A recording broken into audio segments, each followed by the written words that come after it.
Hi, my name is Arihant Jain, and I'm the co-founder and CEO of Seekho. We are a platform that helps young folks find employment opportunities and upskill themselves.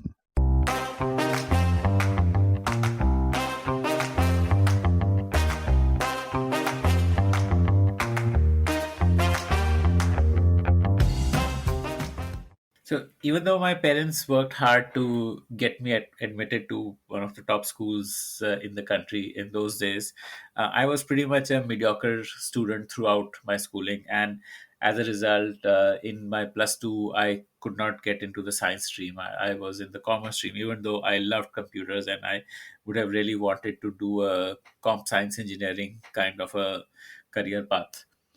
So, for a commerce student who's ambitious, there were really only two options then. Either you would do a CA or you would do some BBA or BCom kind of a graduation and then do an MBA. And I tried my hand at CA and failed miserably at it. And I ended up joining McDonald's because I really wanted a two wheeler so that I could stop taking those terrible blue line buses to college. And that experience was transformational. I realized that there are so many ways to make a living, and I met people from a lot more different parts of society than I would have otherwise been exposed to. So, and to cut a long story short, I've held a job only for a year after finishing my education, but have been an entrepreneur for about 20 years now. For young adults today, the world is their oyster. There are so many options for them, but I think traditional education still fails them. For example, you would not really learn in college on how to be a podcaster, or there would be very few courses which would teach you how to be a UX researcher, for example. And this is where a platform like Seekho.ai comes in, helping young adults to prepare for the careers of tomorrow. Arihant, the founder of Seekho.ai, is a serial entrepreneur, and he talks about his learnings from each of his ventures, what went right, what went wrong, how the importance of timing and product market fit is so critical. His last venture was acquired by Freshworks, and he goes into details on how he really helped Freshworks scale up globally. And he talks about his take on the skills and education sector and what is really needed to prepare for the careers of tomorrow. You're listening to the Spotlight podcast, and I'm your host, Akshay Dutt.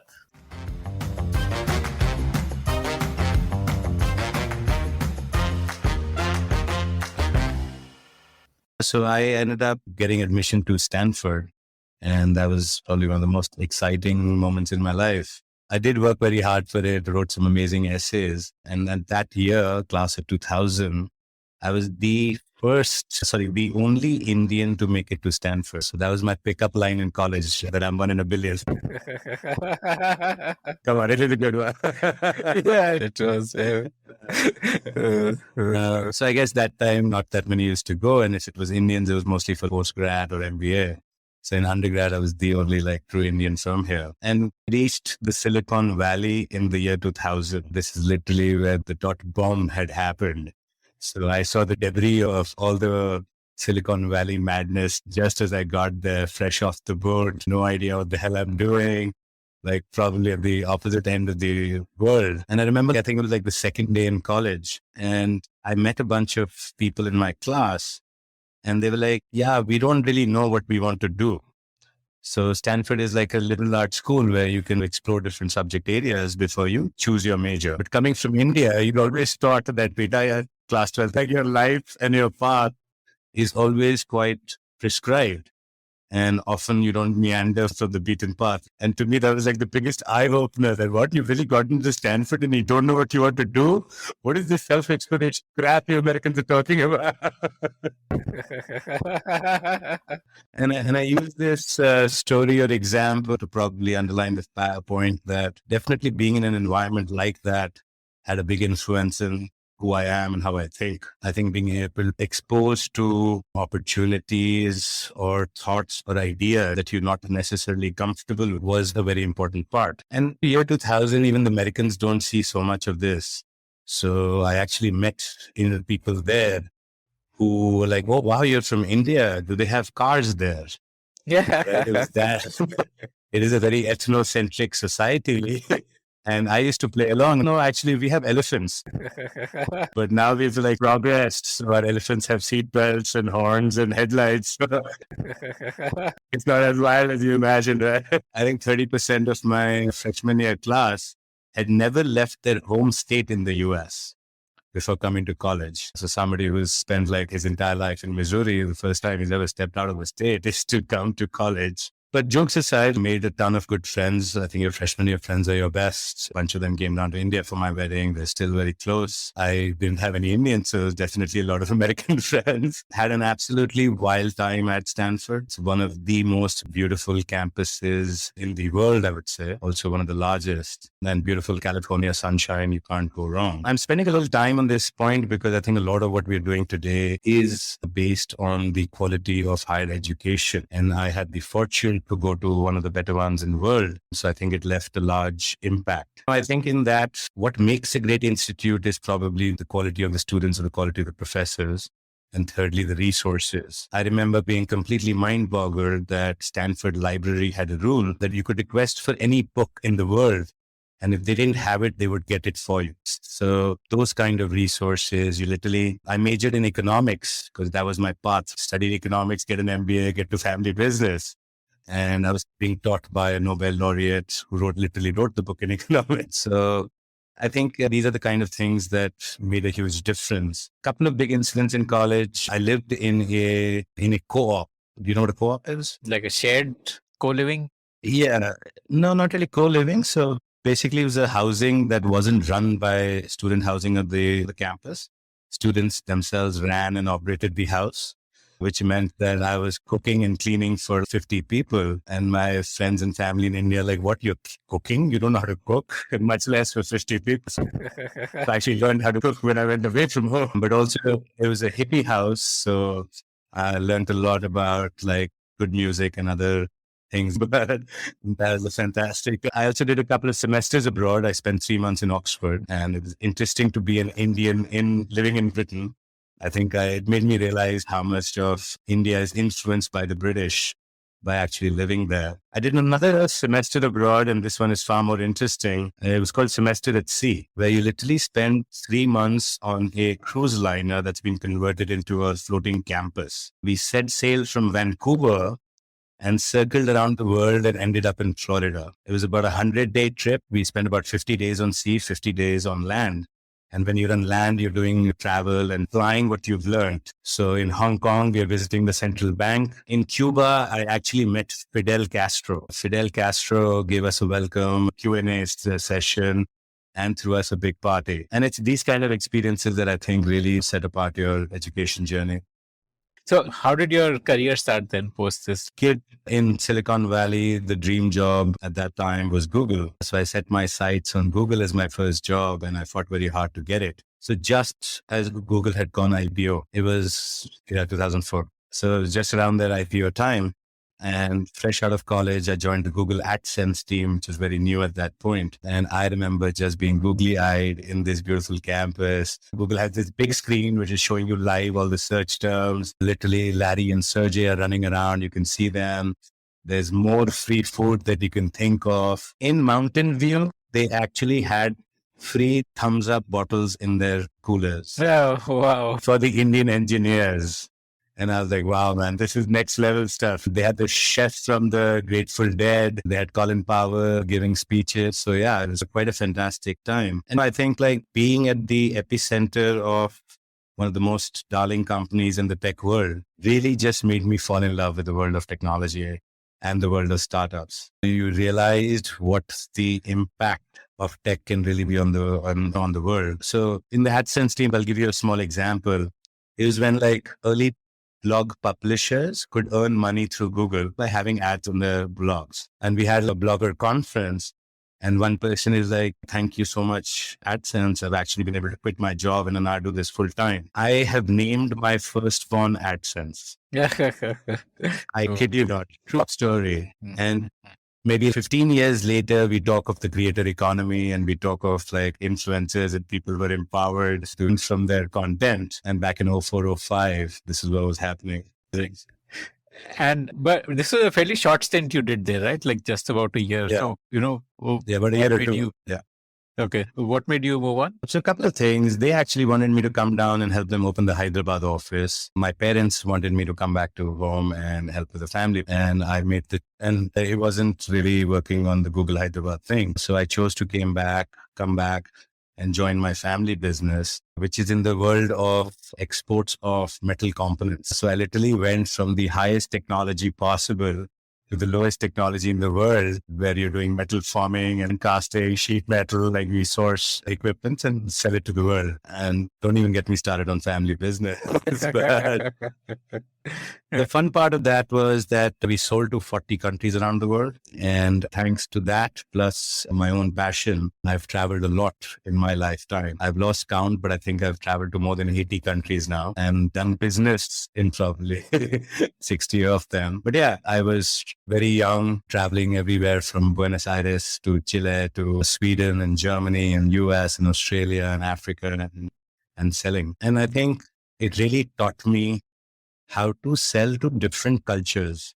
So definitely, I think like sales itself is difficult, but selling in a country, a culture, and a language that you're not comfortable with is a whole different challenge. I think salespeople rely a lot on word and communication, but when you're working with those that don't understand, then there is a very big challenge. One of my largest customers were in Spain, south of Spain in Madrid, and the gentleman that headed the company didn't speak a word of English. So there was somebody translating. He made multiple trips to India. I took him to to see the Taj Mahal and everything, but literally you cannot communicate. Very different worlds altogether. So why aren't you still running your family business? Couple of things. I think I hate the idea of family business. I love the idea of technology and startups. And then I think practically the kind of business my family business was, I didn't see it being my unicorn, as they say in this world. I think, No, but it's hard to step out of it, right? You have a running business, you have cash flows, which it is generating. How did you even take that call to step out? And I think that's a really good question. And since I think you like really getting into the depth of it, I think if you ask me as a person, I really wanted to stand on my own 2 feet. There is this sense of being successful on your own.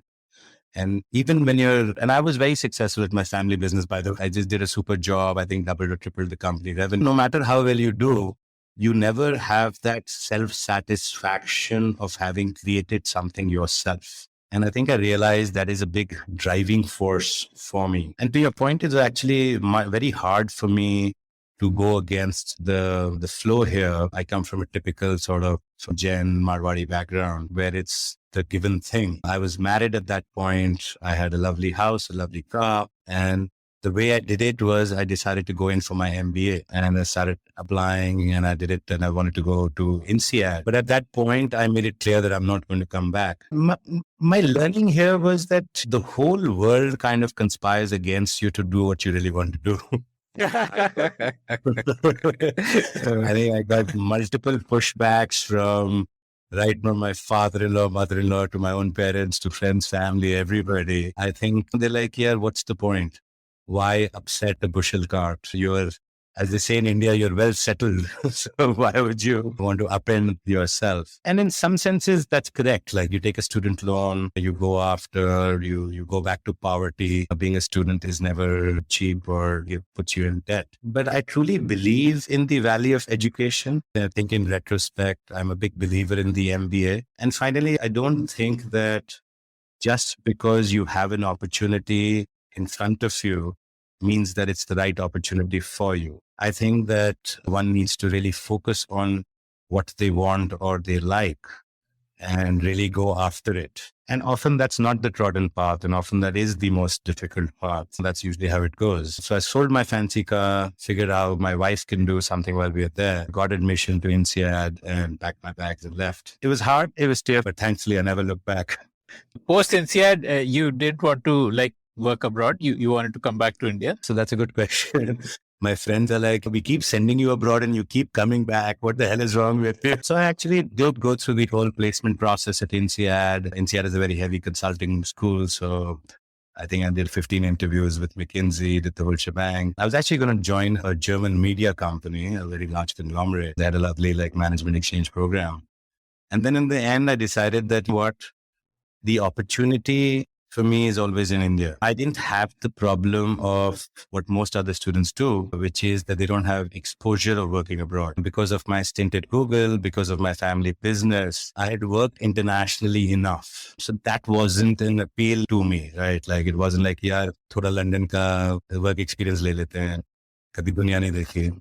So yeah, I feel that for folks like me who have a good education, being able to make an impact in India is always going to be larger, but also that our chances of success in India are also larger. So the way somebody else explained this to me, I can't take credit. They're like, with your kind of a background in, let's say in the US, you'll be in the top 10, 20% maybe. But in India, you'll always be the top 1 or 2%. Know the playing ground that you'll be in when you make important decisions was the sort of. And then in India, you joined HealthCart as like a early member. Yeah. So that was actually a good story. I came back and I was like, let me explore the startup scene here. Arihant, who is the founder of HealthCart, is a very good friend of one of my best friends in childhood. And he connected me. He said, why don't you meet him? They're doing something interesting. They were at a very early stage, so literally selling diapers from a garage with 4 or 5 people, only seed funded, no institutional fund investment. And me and Prashant sat one evening late into the night having some whiskey. And the end of it is, yeah, why are you looking around? Just come work with me to do something. And that's literally like how informally we got started. So I joined them as probably like the 5th, 7th people. And just as they were getting the first Sequoia check-in. Got it. Okay. Okay. And you were in what, like in sales? What? As in everything. So I think CBO or COO is probably the best title. But after the founders, I focused mostly on all the different business aspects. I started off with 1 or 2 categories.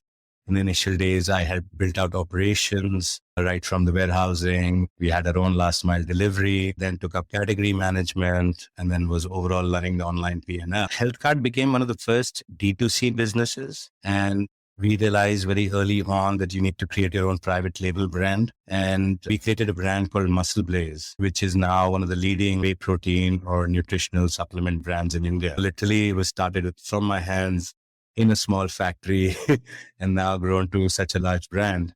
So that gives me a lot of excitement and pride. So HealthCart, was it on core medicine focus or was it on the allied stuff that they were doing through e-commerce? It was basically a vertical e-commerce play. It's vertical within health, but everything that you would find at a pharmacy except medicine, because medicine was regulated.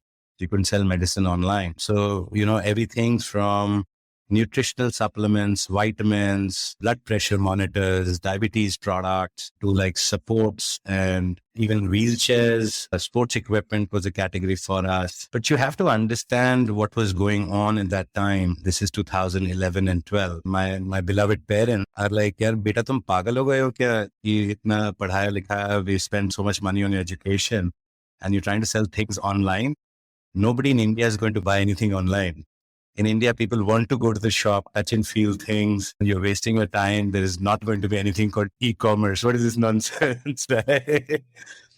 And they were right. It was still very nascent. The infrastructure didn't exist. Flipkart was just 1 or 2 years older than us. And I remember in the first year or two, fighting and creating the cash on delivery ecosystem was a large challenge. Right? So literally me, a few other e-commerce players, sat with all the big courier companies and fought for a year on starting how do you deal with COD.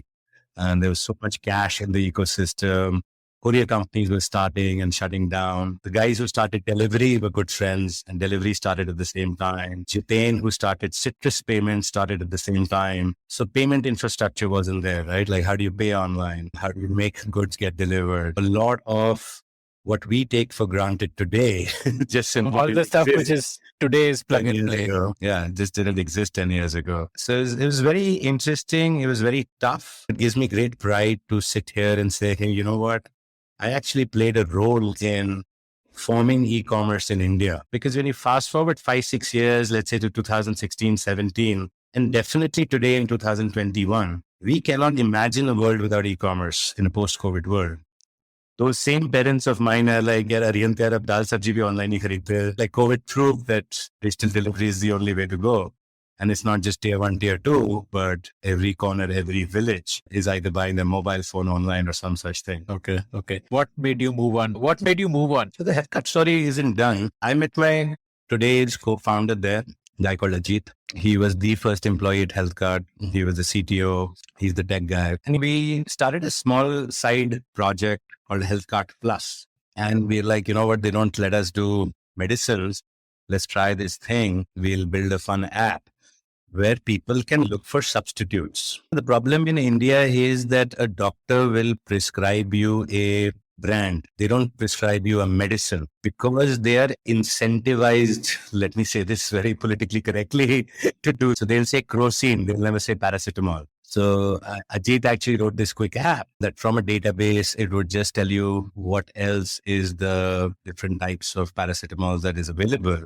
So you're not stuck to the doctor's recommendation. This app went out without any marketing, went viral. As they say, the rest is history because HealthCard Plus was the birth of 1mg. So by fortune and by luck, we had a large role to play in 1mg. So we rebranded HealthCard Plus to 1mg. Why the rebrand?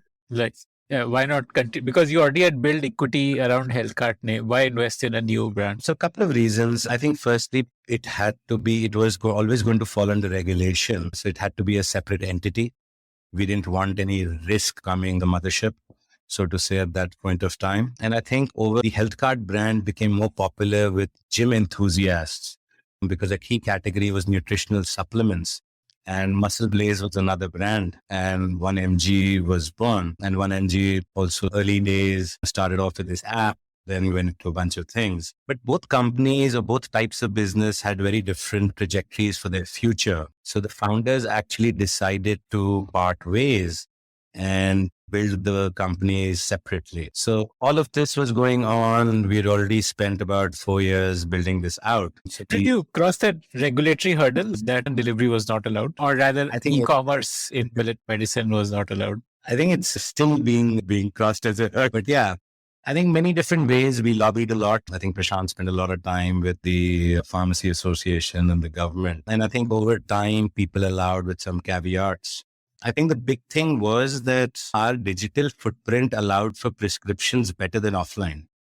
So the rule in India is, and anywhere in the world is, a prescription can usually be only filled once. Otherwise, people will use it forever. But in an offline world, there is no tracking in India. The guy will just keep giving you medicine. Nobody looks at the date. Nobody sees, the prescription is probably going for 3 years. And we had a very strong case that, you know what? We will be able to use our digital footprint to ensure that prescriptions are not messed around with and so on and so forth. But yeah, there's a lot of challenge around distribution and distributors and this and that and dealing with a lot of government stuff. But yeah, it did happen. And I think for that, the world is a better place. I think in both HealthCart and 1mg, a large part of the value proposition to the end customer was authenticity. I don't think people realize it as much. So maybe for your listeners out there is so much spurious product in India and things that are going into our body is especially bothersome, right from protein powder that is essentially chalk powder put in buckets in some basement in Okla to like spurious medicine being made in different parts of India. I think being able to provide authentic products to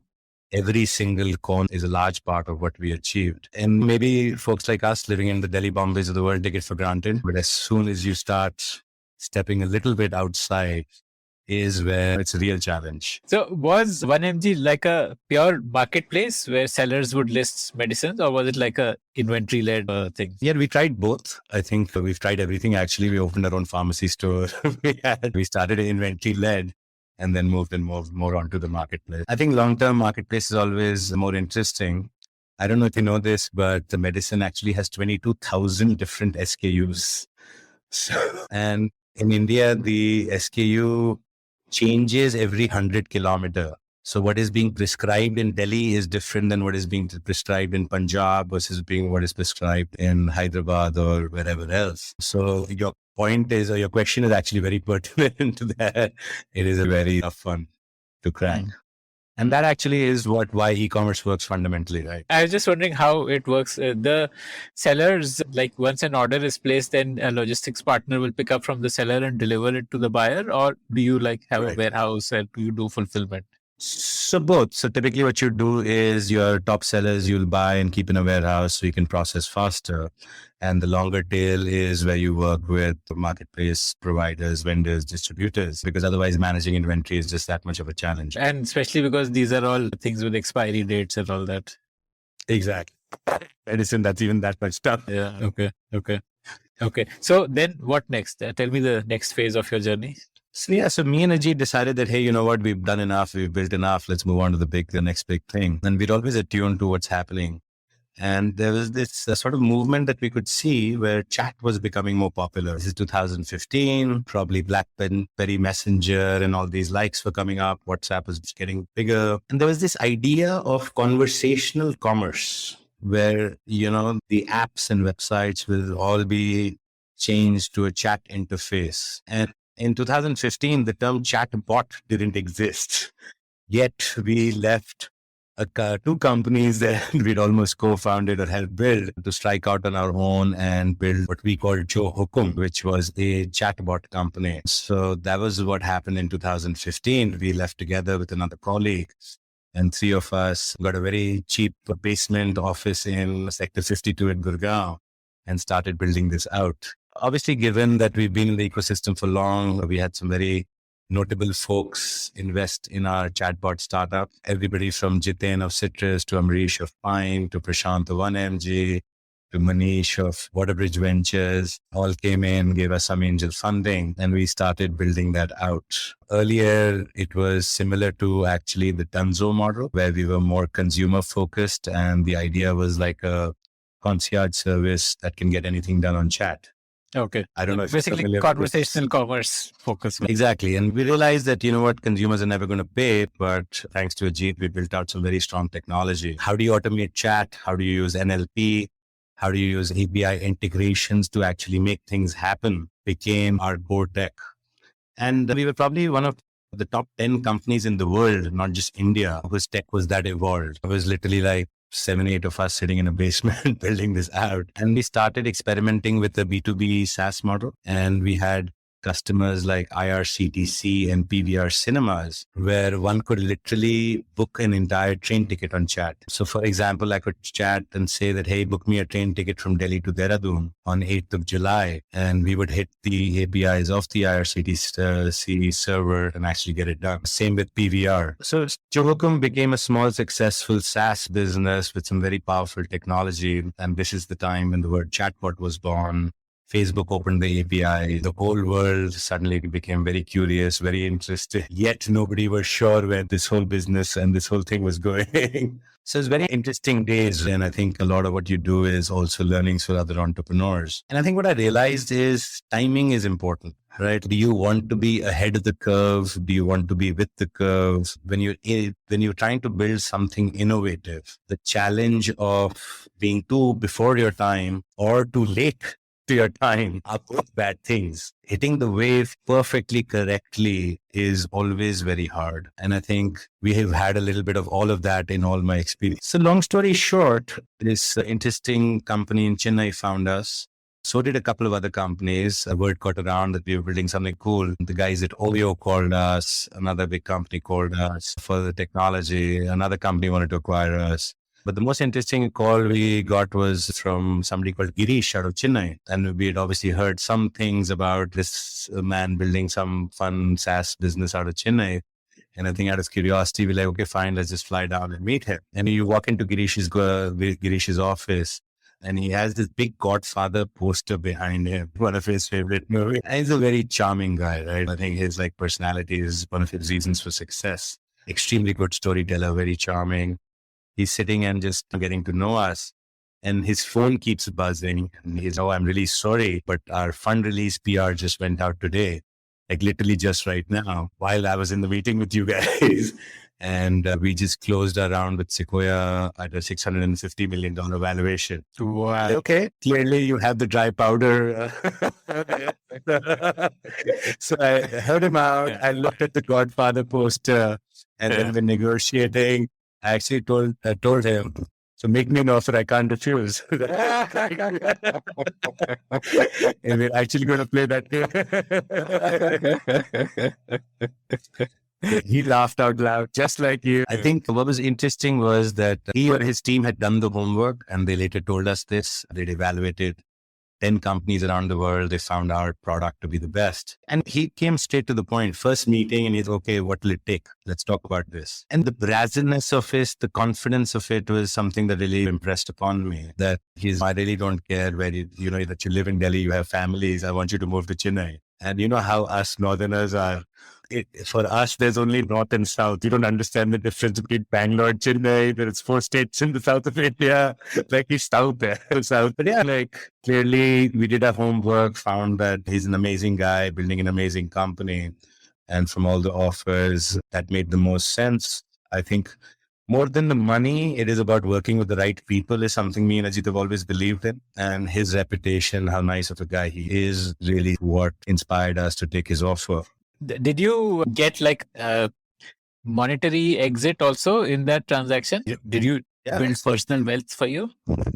We did definitely. So we got a lot of cash and a lot of equity. So it was super beneficial that way. And I think it's a story that I tell younger founders that exits and stock and ESOP is very real, right?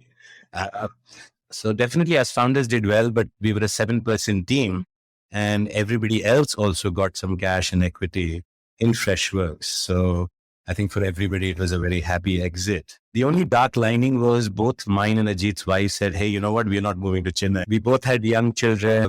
They had school, and the part of the deal was we had to stay there for 2 years, and they just refused. So this is my story about when you get lime, you need to make a gin and tonic. So what me and Ajit decided was we got this beautiful beach house in Chennai. So we said that what if you're going to be bachelors, we'd rather do it in style.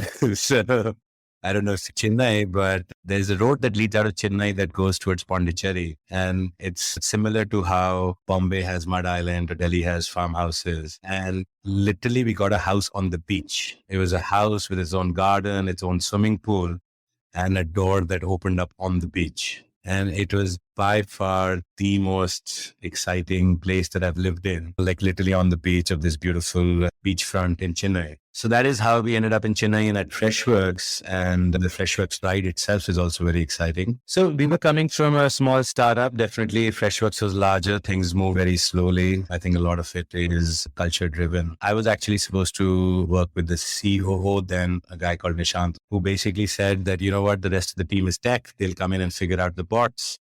What are you going to do? I'm the business guy. Yeah, Girish has told me to handle all the business stuff. So he's like, you know what? I really don't have a role for you. Why don't you take a leap of faith, come and we'll figure it out. Maybe you can be my chief of staff or something. We got to take this company IPO and I need smart guys like you. And I was like, sure, I'm happy to take the leap of faith. So I get there, I'm working on a few projects. And 6 months later, Nishant decides to leave Freshworks and leave me hanging. And Ajit and team obviously got down to work, started working with Freshworks chat products and started building out the bots with them. Once Nishant left, I was given a few options and I decided to take up the Middle East and Africa market for Freshworks. They were big in the US, they were big in Europe, and then they were trying to figure out other geographies. So I said, fine, sure, sound like a challenge. I love international. I've always done that. So I essentially took up the challenge of building out MEA for Freshworks. Okay. And based in Chennai, this was like remote selling. Yeah. This was remote. I had nobody, started off with 0 people. Over the next year or so, built a team of 30 people, stole a couple of guys internally to get started, and took the business from, 0 to maybe 10 million ARR in about a year and a half. And the geography spanned everything from work in Cape Town in South Africa to Lagos in Nigeria to Kenya, Casablanca, Qatar, Doha, Dubai, Saudi Arabia. And for whatever reason, even Israel was part of the Middle East. From a personal perspective, I had a ball of a time. It was a region where I hadn't lived or traveled as much. Definitely hadn't done much business there. And for a lot of people out there, Africa is obviously a little bit behind India. And we are all tech first guys who realize and work on the cloud. But a lot of the world is still on local sort of run systems. So I always joke that selling SaaS software in Africa is probably harder than selling ice to the Eskimos. because there is very low internet connectivity. They still don't understand cloud at that time. Large businesses are all locally run. So it's definitely very challenging, but perhaps one of my best sort of business experience because of the challenge, because of the travel, and because of the surprising success. I think everybody in Freshworks was surprised at the success we found. And it wasn't easy. You land in Lagos and there's bribery at the airport customs and there's people with bodyguards that you're meeting and all of that. We were successful enough where we closed some of the largest deals in Freshworks history. How did you do lead generation at scale in terms of setting up these meetings and all of that? So like at any traditional sort of SaaS business, we had an inbound and an outbound engine. So a lot of the inbound is powered by performance marketing. And outbound, we did a lot through multiple sources. I wish I could give you the secret source, but a lot of it is scraping, buying databases, making cold calls, etc. I think something that we did that perhaps a lot of others didn't do at that time was started building a local brand. So we started doing events in different parts of the region. And then the third thing that I'm always very big on is a reseller partner network. Okay. So you're able to leverage the relationships of those partners. A lot of people rely on relationships in certain geographies, and having that partner is what helps. So from Freshworks to the Seekify and Seekho, tell me about that journey. So like me and Ajit always want to build one more startup. We saw the super success of Freshworks. We were perhaps more inspired. And we started ideating on the beaches of Chennai on what to do next. I think like 6 months before we were supposed to exit, we started exploring, thinking, trying to understand what's happening in the blockchain world. Again, I'm elaborating on this because a lot of people hinge the idea of starting up on having that eureka moment and that idea. And I don't agree with that. I think that if you have a broad direction, that itself is very important, right? Because you really can't tell when you want to start up where you'll end up. You don't know. You can't say that I'm going to build X because you really don't know at that time. I think, and again, digressing a bit from your question, because you told me this is a learning program, I think as much time as we spent on what we want to start up, finding the right co-founder, in my case, I already had a co-founder, but also trying to understand why you want to build something. Is it for the money? Is it for the fame? Is it for changing the world? What are you really doing it for? And perhaps a lot of the softer sides. Do you want to build a large company? Do you want to have thousands of employees? Do you want to build a lean company? What kind of culture do you want? I don't know if Freshworks perhaps has one of the strongest cultures that I've seen at any company, any startup. Literally, Girish is treated like a demigod. I've never seen people like rushing to go to the all hands as much as they did at Freshworks. But yeah, I mean, like we zeroed in on the problem of productivity. And because me and Ajit worked with different customers around the world, we realized that a lot of employees in large companies are unproductive because of lack of skills. And that is what we still do today. I think the underlying belief is and has been that the more skilled you are, more productive. And you as an individual have a higher earning capacity, and your employer is better off because of your productivity. And the reason why this was born at Freshworks was, if you know the Freshworks business, they sell software to customer support, sales teams, IT teams. So we saw a lot of companies around the world with, let's say, thousands of people in any of these functions. Even if there is a single bit of change in their knowledge or their skills, they will have a very high impact on productivity and the finances of that company. So this is the notion, this is the idea that we started working with. At that time, Byju's wasn't even that famous. They were just getting started or getting like more and more exciting. The idea of Edtech was still being questioned. But yeah, there was enough sort of things happening in terms of Edtech and SaaS. So we decided to leave and start working on this. And yeah, that is where it all began. We were happy to get back to our families in Delhi. Sequoia found us. So did a lot of other VCs. I think everybody was excited about Freshworks' success. And I found out this later that VCs actually track employees leaving large companies and seeing what they're doing next. Right? So I think VCs found us, senior guys leaving Freshworks, push the long story short, we got a term sheet from Sequoia even before we incorporated a company. So another what was the space? Because EdTech has players in every space. If you're talking of making people better skilled for jobs, then you have, say, Upgrad and Great Learning and these companies which are in that space. And you had these old traditional, say, NIT, which started off in this space. So what was the space that you saw? And the space we saw was more of a SaaS sort of product where we wanted to use data residing within a business to upskill people scientifically. So I'll give you an example. Let's say a sales team uses Salesforce. Salesforce as a tool has a lot of data, and perhaps they use an Oracle financial system or something.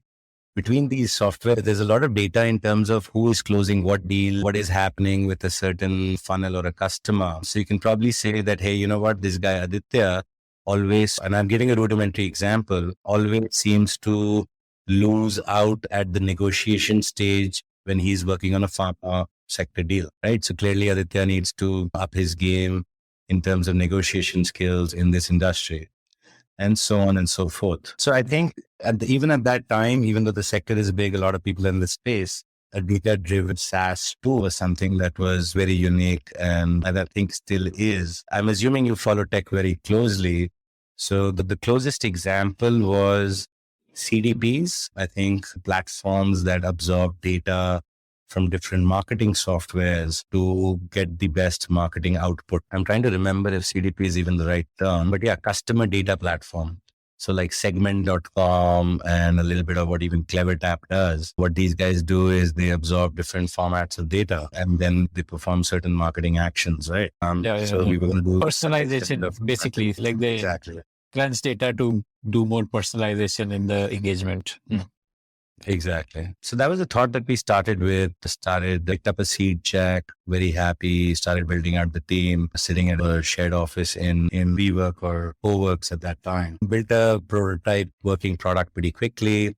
I started doing what is called PDF selling, where you start selling even before you have a product. We got 2-3 large customers to sign up as pilot customers, including Freshworks themselves, Unicorn, Germany. Made for them, basically, like a company like exactly. Right. It worked for them, and a unicorn in Germany, a big company in the US. So we like geographically also gotten different customers. They were all pretty excited. They're like, in B2B SaaS, you try to co-build with customers. When you have a customer, it's easier to get it to market. And then I made a trip to the US, trying to prep myself that, hey, for any successful SaaS business, you have to be based in the US. And just then, it's the mother of all pandemics hit, right? So yeah, early 2020, the world started changing. We go into lockdown. Our pilot customers walk away and we're like, oh no, what do we do now? Same time, Sequoia releases the Black Swan note.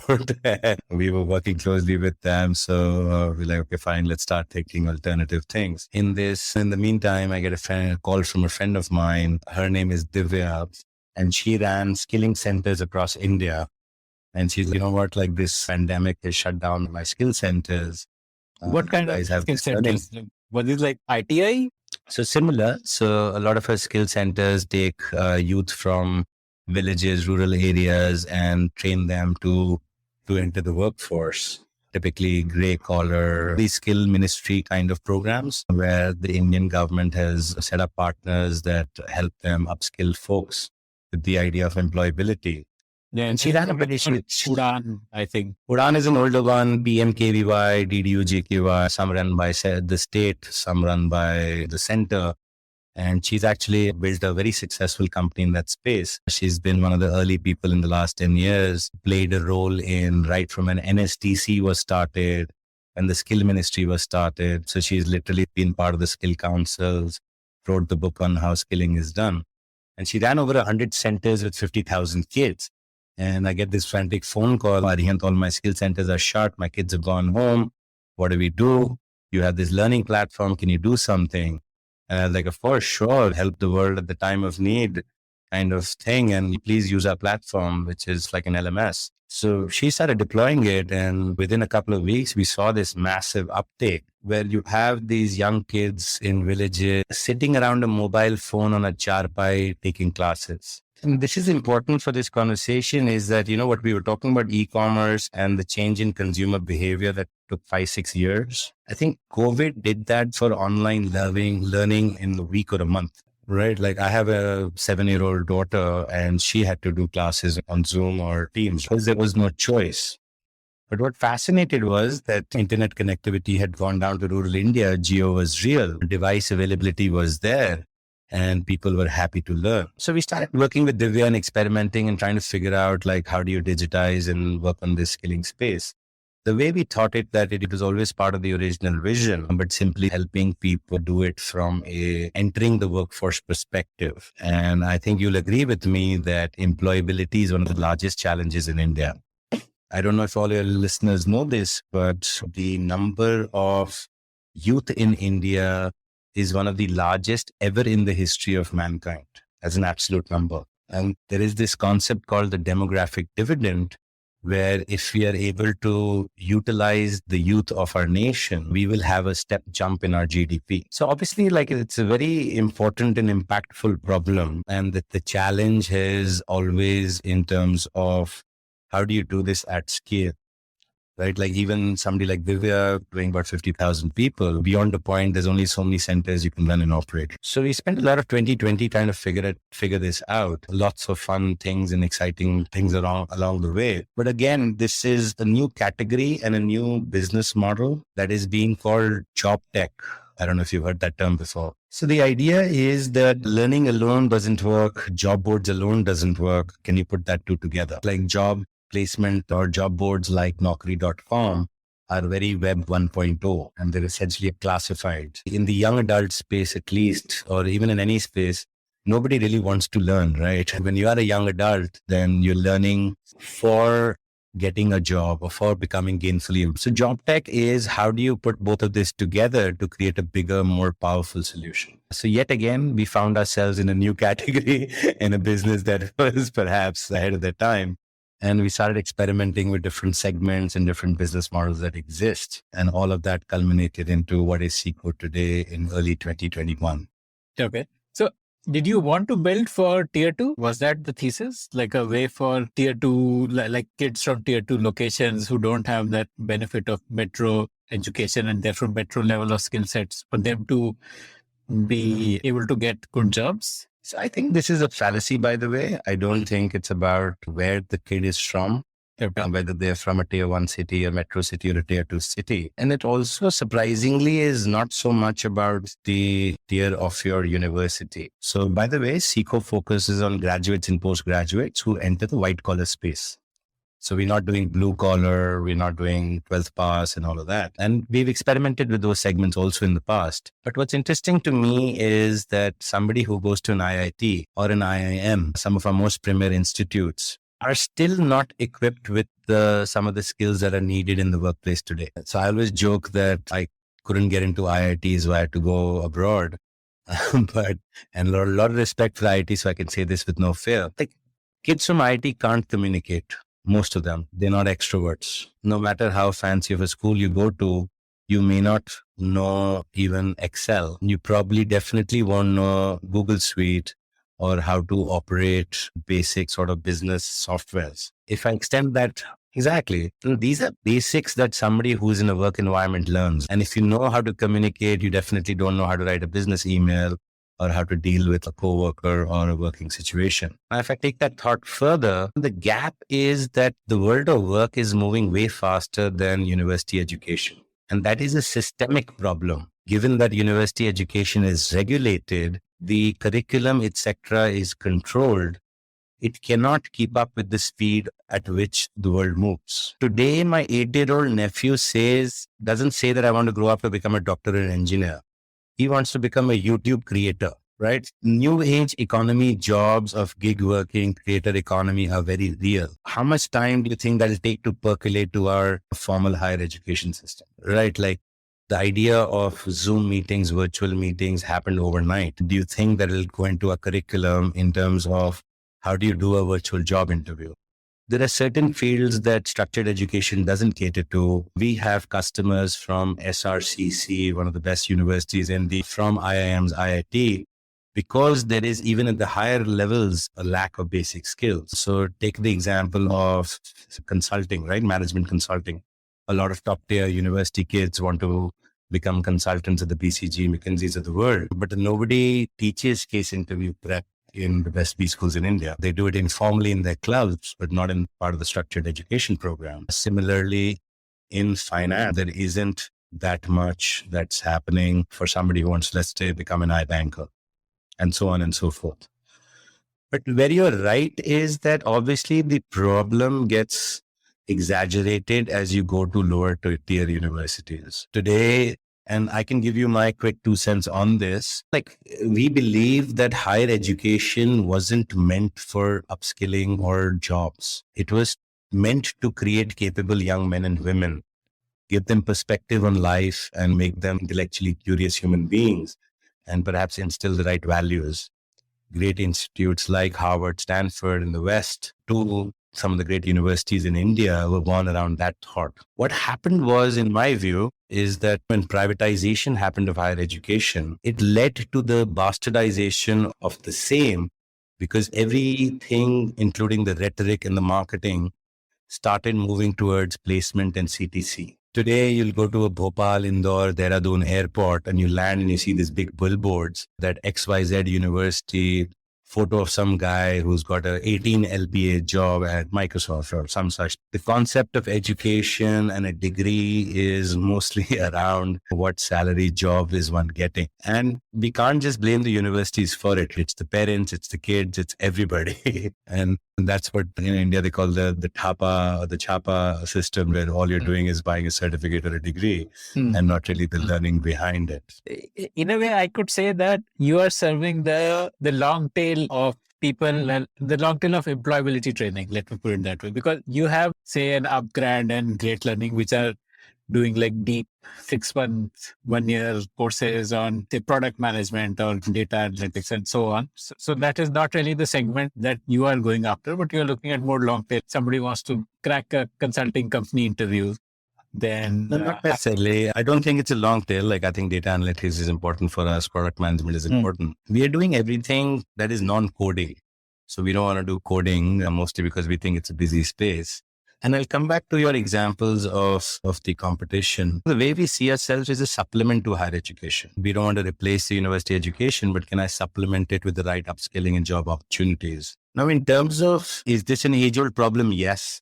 Are there many people trying to solve it? Yes. Has anybody been successful at a large scale? Probably not. Most companies are smaller, sort of private shops. And as far as I know, Upgrad's main business is actually awarding degrees to senior professionals who are looking for a jump in their career. And what they have been successful at is taking foreign tier 2 universities and bringing their degrees to India. Great Lakes, Great Learning is now been bought by Juice, so I don't know what they're up to. But you're right, there are a lot of people that have tried solving it. But we view ourselves as a horizontal, so definitely not the long tail. And we want to solve it for all the different career opportunities people have. So the reason, remember, I was talking to you about my experience at college in Stanford. I think in the Indian context, you have to understand the psyche of the user. Somebody who spent 14, 16 years in the education system in India, K through 12 and then college, probably lakhs of rupees, and 16 years is a long time, 15 years. Then to be told that, hey, you know what, you're not even capable of a 3 to 5 LPA job. Imagine what they go through. Imagine the social pressure on this person, not to be a doctor or engineer, but maybe a data scientist or a corporate junkie, when the kid is excited to get into startups or become a creator or become an influencer. From a social perspective, they are not inspired to dream. They don't know what is the right career choice. They are not being pushed to explore themselves. In most universities, they don't have the option of what we call electives. It's very hard for them to know what is the day in the life of a podcaster, how much money is possible to make, what does the career trajectory look like. What will I have to do if I create my own podcast like you're listening to one today? who is going to teach them that? Who is going to really help them understand all of this? What we do in India is talk about jobs and not careers. We are transactional in nature, in that you graduate and you can become a retail executive or somebody, but are you really building a career, right? Are you really looking 3 to 5 years ahead and see where it pans out? Even if you know what you want to do, there's very little resources to help you get there. Like, how does somebody really become an entrepreneur or a startup person today? I get so many folks who ask us that, what will it take to become a startup founder? What do I do? Because there is very little, even with all the entrepreneurship cells, that are actually helping folks with that. So that is where we see the problem and the solution. And I think Seekho wants to solve this at scale. At the end of the day, there's about 8 to 10 million people that graduate every year in India. Yet data says that 70 to 80% of them are unemployable because they lack that industry connect in terms of the skills that they. Got it. Okay. I guess then the similar companies for Seekho, like if we were to do more an apple to apple comparison, I guess there is Harappa and My Captain. Yeah. Like these two would be like. There's Masai, Scalar in the tech or the coding space is done really well. Yeah, that of course is like. There's Newton. I can name a bunch more. There's one of the largest companies in the space is called Apna, but they are more of hiring for blue collar. Hiring tech. They're more hiring tech. They're more blue collar, but because job tech itself is fairly new, I would say a lot of the add to that space. So, okay. Tell me about what makes you so bullish on this space. Have you seen some lead numbers or traction that makes you feel, or talk to me about that? 100%. I think that ultimately you rely on happy customers. And literally we look at customer testimonials and we see what is making people happy. And when you have enough of that is where you realize you have the right product market fit. And obviously the second thing is your actual number of customers or revenues.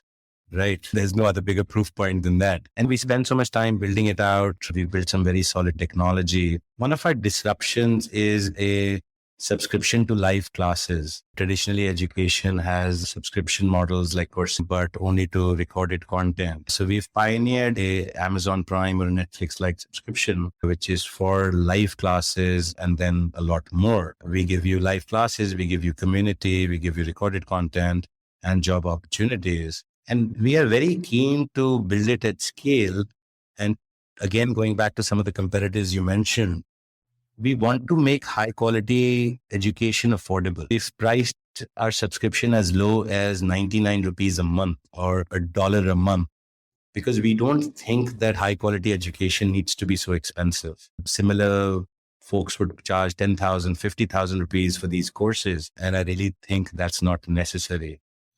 So to answer your question more directly, I think it's business model innovation. I think it's technology that powers it. I think underlying technology where we'll ultimately build AI. And then finally, it all comes back to the team. I think we've been lucky enough to have a super experienced set of founders, but also build a very solid team around us. And I personally believe that a lot of startup success is the team's ability to execute. Tell me about some of the numbers, like what is the number of paying students on the platform, or like those traction numbers? Yeah, I'm not allowed to tell them exactly, but I'll give you a sense. We have over 500,000 users on the platform. These are the total number of users. We have close to about 50,000 paid users, and we are well on our way to be over $5 million in revenue run rate. Okay. And this, like, people renew every month, or is there like an average period that you see, like people come for 3 months or 6 months, or what is that? Yeah, so like, what is the lifetime value of one customer basically? Right. So it really depends on where the customer starts, but definitely 3 months is a sweet spot that we are seeing. And then we are seeing a lot of people actually go in for 12 months. The difference is also, let's say if I'm a first year student, a second year student, a final year student, or an early working professional. So a lot of early working professionals typically will sign up for a year. They're already earning, they're happy to pay, and they just want that constant access to what we call staying relevant, right? Anybody, even in the workforce today, needs to constantly up their game in order to stay relevant. But if I'm a college student, I can't expect to come at placement season and say, yeah, 3 months mein I can learn everything. So we typically encourage folks to start early and begin their upskilling journey earlier. We work directly with a lot of colleges and universities across India because that is obviously where the story starts. So we have dozens of college and university partners where, like it's exciting for me when the owner or the dean of university says, wow, man, you guys are doing this amazing. Please take all 10,000 of my university students onto your, irrespective of year, irrespective of stream, irrespective of which degree they're going after. They're building a product that is valuable to every single person there. Is I think what's important. Amazing. Okay. So what's your acquisition strategy? One customer acquisition, so one thing you told me is you are doing direct university tie-ups. Right. And then obviously all the digital channels. I think a couple of things that's exciting for me there is, one is that in our business, building a brand is important because trust is important.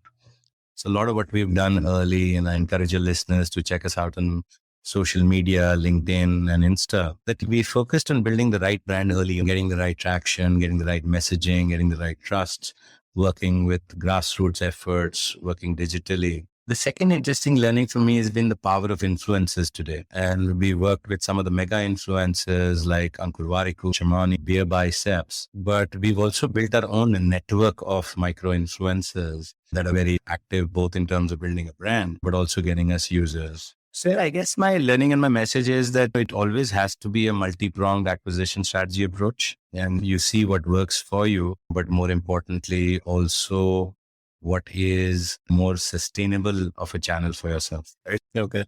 Are you using AI, ML in the product? Tell me about the technology innovations around the product. Definitely. So our domain is actually Seekho.ai. And I always tell people this story that this is the 5th startup that I'm doing with Ajit.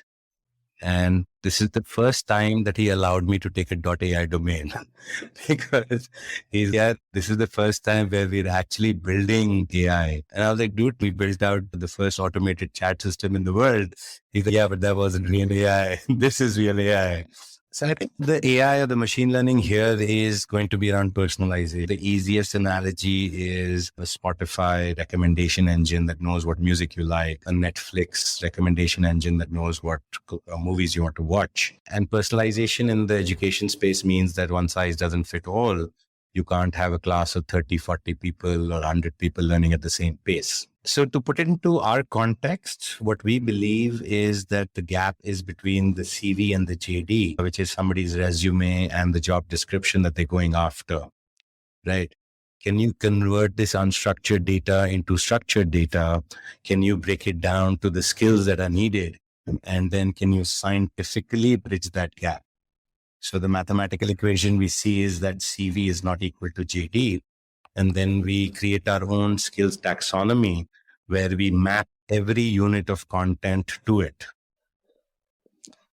And what happens is that, let's say if I come in and I want to become a financial analyst, the system knows where I am today and where I want to go. And it creates a personalized playlist of content that is relevant for my upskilling journey. Okay. How are you training the system on JDs? How are you feeding in that data of what is corporate world looking for? How are you getting that knowledge? So multiple sources. I would be remiss to disclose it publicly, but essentially trying to absorb a lot of different training data to make it more and more accurate. But you're right. I think the challenge with any good ML/AI engine is always having the right and enough data points to make it accurate. And I think it'll still take some time. We're definitely not there. These are still early days. I think we're just about getting started. So for the student, the journey is like they pay that 99 rupee and they get access to all courses. It's like a Netflix or a Spotify subscription. We also have a secondary offering where we give a short-term certification, which is like a more traditional 3-month course.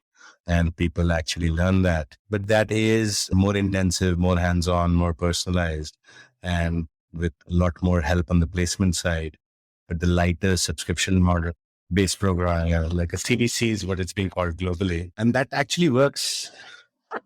Right, cohort-based course. So that is the traditional model, and we do offer that as well. But the subscription at a low price is what is our disruptive sort of option.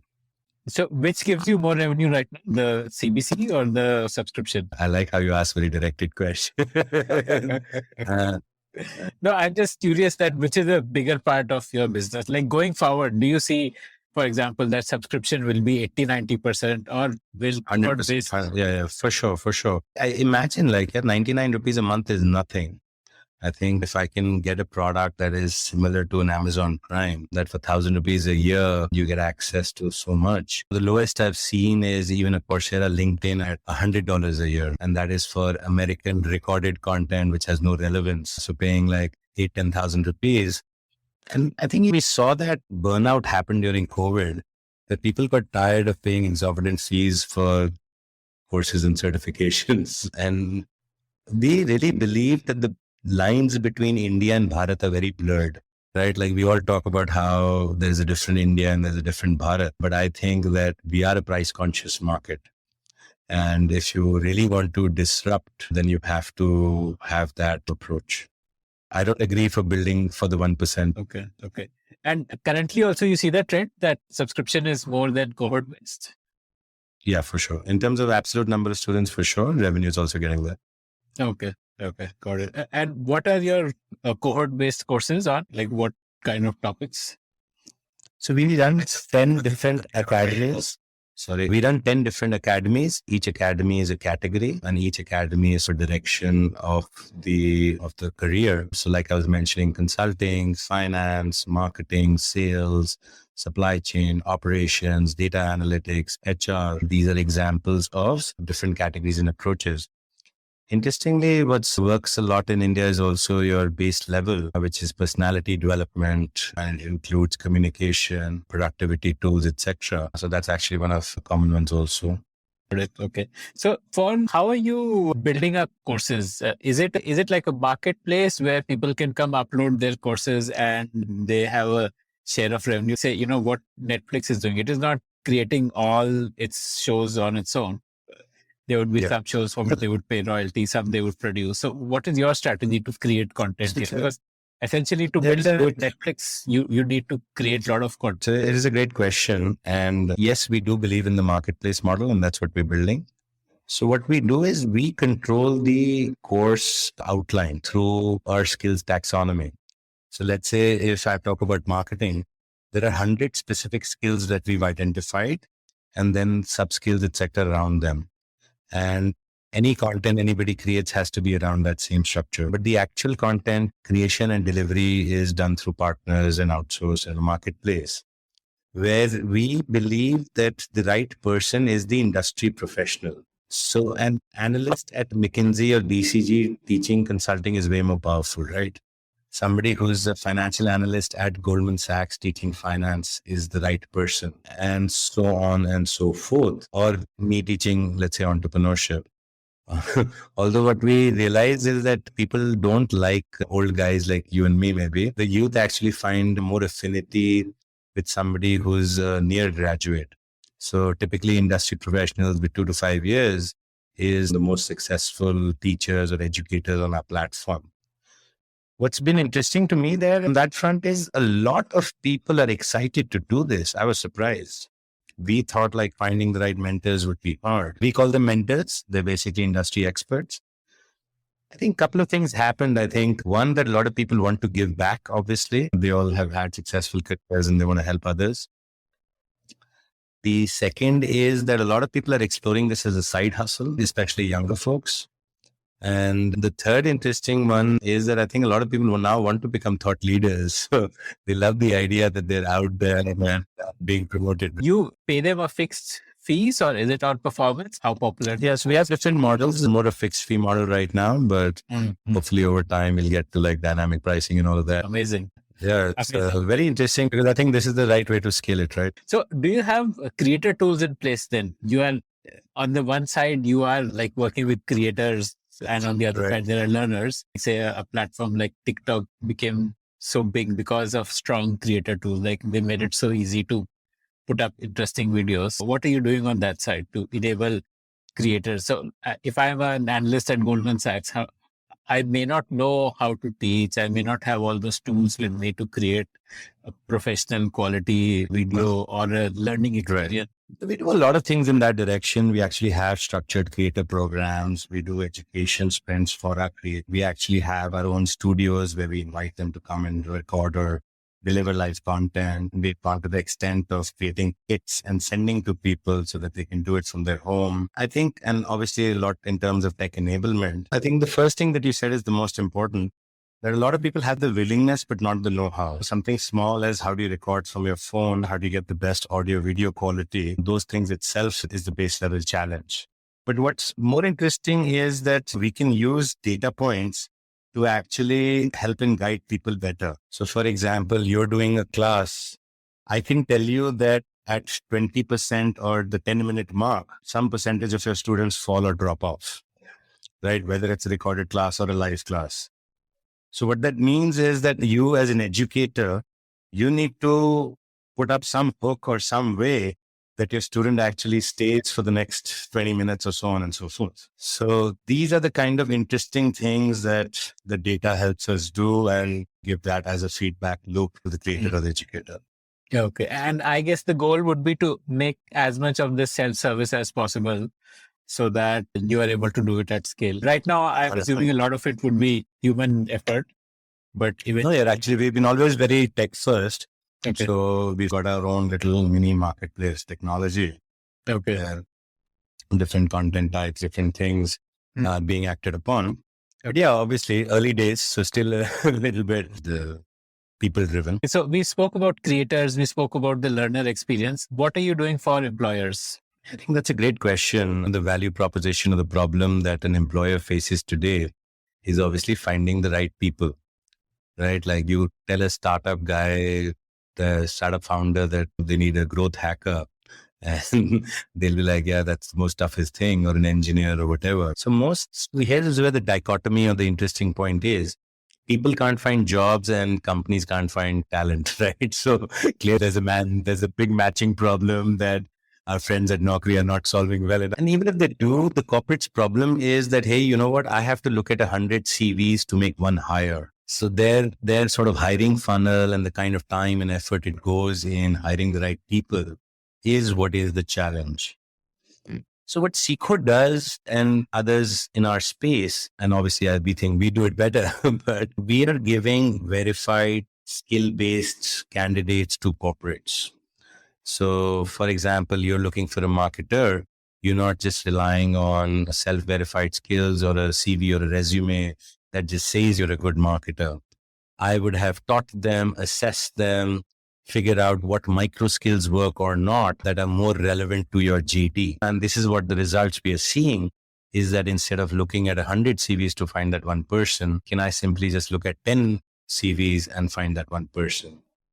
And to us, that is the biggest mark of our success, that at the end of the day, either our youth or our customers are finding jobs or corporates are finding the right talent. And something that you asked earlier, this is what gives us excitement and confidence that what we're doing is working, because we are seeing that, and we are seeing that even at smaller as well as large companies. I've had recruiting managers from MyGlam to FedEx to like Amazon, Flipkart tell us that we love hiring from you and we can't just get enough. So definitely a problem worth solving. This was the Spotlight presented by The Podium.